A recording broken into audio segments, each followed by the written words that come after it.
Vicenza in lirica, quando la musica barocca è capace di sorprendere. Dal 26 agosto al 16 settembre torna il Festival della città per la città, con un cartellone ricco che si propone di emozionare gli appassionati, così come il popolo della notte. Obiettivo: travolgere tutti, anche i giovani, che sono chiamati ad ascoltare le note dei grandi autori per scoprire che non è musica di elite, un'operazione che parte dal centro storico. Bisogna sensibilizzare i commercianti, bisogna sensibilizzare la gente, bisogna parlare del festival, bisogna anche creare appuntamenti che non siano un'opera, solo un'opera, ma anche concerti, conferenze, eccetera, eccetera. Entrare anche nei negozi, ma anche con appuntamenti dislocati nei vari punti della città nell'ora dell'aperitivo. Questo è una cosa molto importante perché da lì può partire il festival che si sviluppa poi al teatro, a casa sua.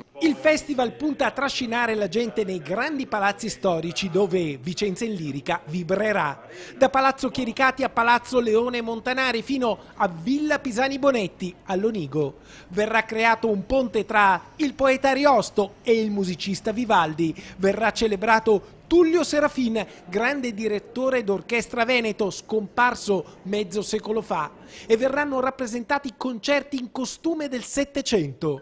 Centralissimo resterà però il Teatro Olimpico, che potenzialmente potrebbe legarsi con un sottile fil rouge a un altro grande palcoscenico, l'Arena di Verona. Loro terminano credo il 1° settembre e noi iniziamo il 26 agosto, ci potrebbe essere sinergia perché sono due mondi, comunque un teatro all'aperto e il primo teatro coperto al mondo, il più antico teatro coperto al mondo. È un binomio che secondo me possiamo curare molto.